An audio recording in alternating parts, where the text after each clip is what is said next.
is very interesting about these mental blocks, and obviously, like, trying to kick it in or finish strong at the end of a race, whether it's a 5K or a marathon or whatever it is, that's a very specific type of I'm trying to empty the tank. Some of the other, and I would love to know what in your experience you commonly see with endurance athletes, some of the things that I know that I personally experience and the things that my athletes have described to me as the most kind of common blockage areas. That kind of the weird middle section of races where like you're too far away from the finish, but like that's starting to feel hard, like the kind of, that kind of a block starts to set in. But I also have personally experienced and see this all the time where there are certain mental blocks around specific paces or specific distances. And so for me, and I've, like I said, I've seen this in some of my athletes as well, where it's like we've decided that X pace is like the ultimate goal pace, but every time I try to run it, I totally blow up. Therefore, that pace is scary and I can never run it.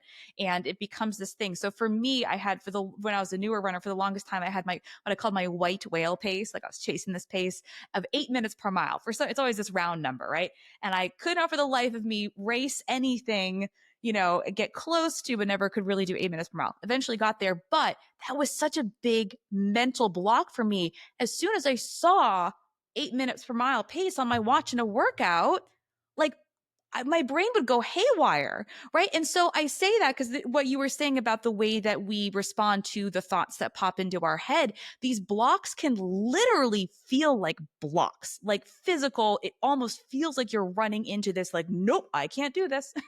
And you just bounce off. Yeah. So man, that's like so many good nuggets right in there. Okay. I'm going to totally talk about the pace and like the certain distance. I was literally writing down, I was like, I'm never going to remember anything she said.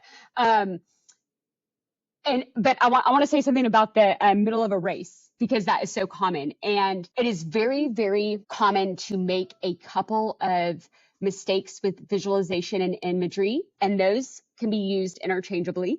But ideally, if you're not familiar with that, that is just picturing your race and how you would finish and how you would push through. And that could be how I would overcome this interval, how I would push through this pace, how I would sustain this pace. But there's a few mistakes that people make. And this is why they'll say, oh, imagery doesn't really work for me, or I don't know about that visualization, like hoopla. I'm not really sure about all that woo-woo crap. And I'm like, well, you're probably just not doing it right. And that's okay, because it's just like, any other, how do you handle pressure? Nobody was really taught that. You're taught like a skill, but they're not really talk about, how do you handle when you feel like you're about to puke right before you go? Or my favorite is always when I'm like, oh, I definitely have to poop right now. But I don't, but I feel like it, and I know now, I raced enough to know that's just a feeling. That's not actually going to happen. But like, if you don't have a lot of experience, you're like, oh my God, it's happening. It's really happening. Where's the porta potty? So anyway, mistakes with like visualization. People don't visualize the middle of a race. They will see themselves starting it because they need the guts to go. They will see themselves crossing a finish line. Well, at the finish line, full, you were done. That is easy. Hoorah. Here's your medal. Here's your t-shirt. Yay. But you got to do the hard part, because you have to train your brain that you can overcome the garbage. You've got to say, hey, I've worked through this stress. I've pushed past this pace. I didn't actually die, even though I felt like I was going to die. And most people don't do that because it's the boring part. I know that.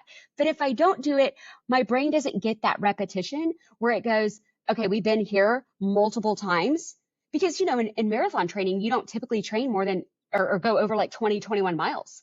And so if you've never run a marathon before, you're questioning, can I really do 26.2? Ooh, I don't know, because I've really never done it before. And so doing the middle of the race and training your brain to work through the pain and not just, the fun part, like the finish or whatever. Obviously, believing in its power is a big piece of the puzzle. And then I'll say using all of your senses.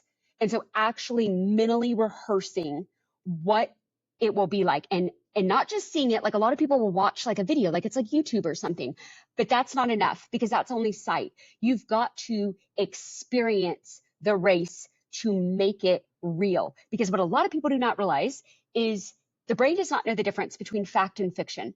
So if I redo a race or practice a race that I've never done before over and over and over again, my brain goes, okay, that was real. I have done that.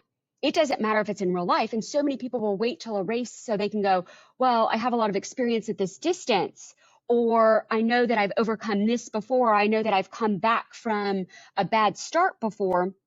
But if I don't have that practice in real life, I better practice it up here. I better practice it in my head. I better go through it to give my brain the opportunity to go, I have been here before and I have overcome this.